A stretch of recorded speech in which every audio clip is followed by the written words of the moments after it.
Expensive Chatbackins, welcome to the second episode of the Zombie Week. Zombie Week is upon us, and I was thinking about what weapons I have around the house, and I don't have many. We've got knives, so I'd probably grab the biggest knife. Other than that, I have this. This is about it. This is like a attempt of making a baseball bat when I was younger, and I've still got it. I've had it for ages. I started sort of carving a handle without a lathe, so using a hacksaw and files, I think. So this would probably be my zombie weapon. Unfortunately, probably not great against early zombies. This is more down the track when they start to get a bit more squishy. Then this could probably come into play, like Tyrese and his big hammer, or his hammer, in the comics. Yes, so you ask me, what would the first thing I'd do? Well, if it's real early zombie stage, so at the point that I find out if there's not many zombies, so we're talking like it's just happened, get this happening, like you've got to get in survival mode like right now. I'm thinking, obviously, the obvious answer is you're going to go in and sort of meet up with your family or get to your family, as every zombie story does that. So I'm going to take my opinion as if I'm with my family already. So we don't need to do the hunt. Let's say it's whatever, it's a family get together. We've just found out about this outbreak. The best scenario, I think, is straight out, go to a local camping store and just, like, raid. You want machetes, all that sort of stuff. You want sleeping bags. You want any sort of tent, any living equipment. First aid kits, I was thinking about it, and you want to be grabbing first aid kits, hey. I'm talking everything. Grab anything, everything camping. You want hatchets. You want things for weapons. Like I said, if this is early stage and you've got a vehicle, man, I'd be even grabbing things like, I'd be chucking a kayak on the top of the freaking car. So if you're not so much worrying about the zombies, even if you are, let's say it is a little bit further in, get to this camping store, as long as it hasn't been raided before, and what? A camping store would have, I don't know, let's even say 15. I feel like you could clear out 15 walkers. It's probably harder than you think, but I've seen enough Walking Dead and zombie shows and movies that you want to funnel them out.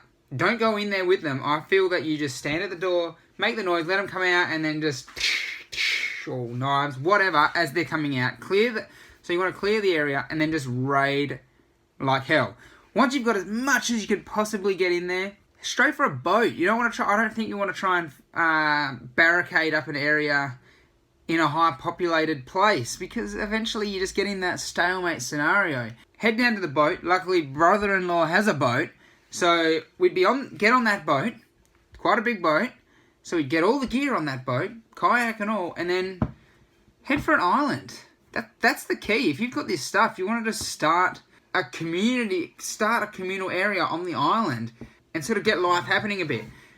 That way you can do trips back. Find a spot that you can see you can get to the land, go in and then do mini raids.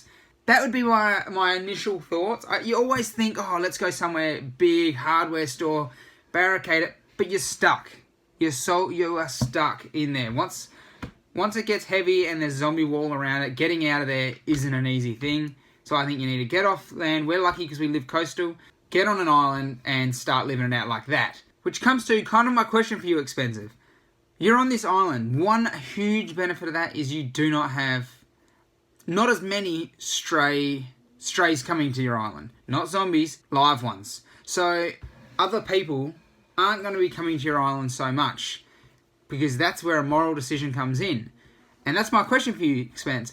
How do you think you would be in the zombie apocalypse in the scenario where you have got some sort of fortified base of sorts? Do you see yourself being a trusting, let's let them in, let's let them come and be a part of our community? Or, you know, once things change, it kind of becomes an everyone for themselves. If you've watched Walking Dead, it's the classic example. Anytime there's a new person, do you trust them? It's a hard one to answer. I feel like I wouldn't be so trusting.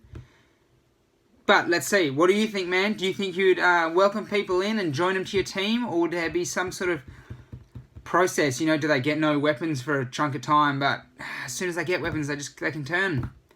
What are your thoughts, Expensive? I've been Sad to the Clown. Do you trust or do you not? That is the real question. I'll catch you all next time, Chatbackins. Sad to the Clown, out of here. Batter up.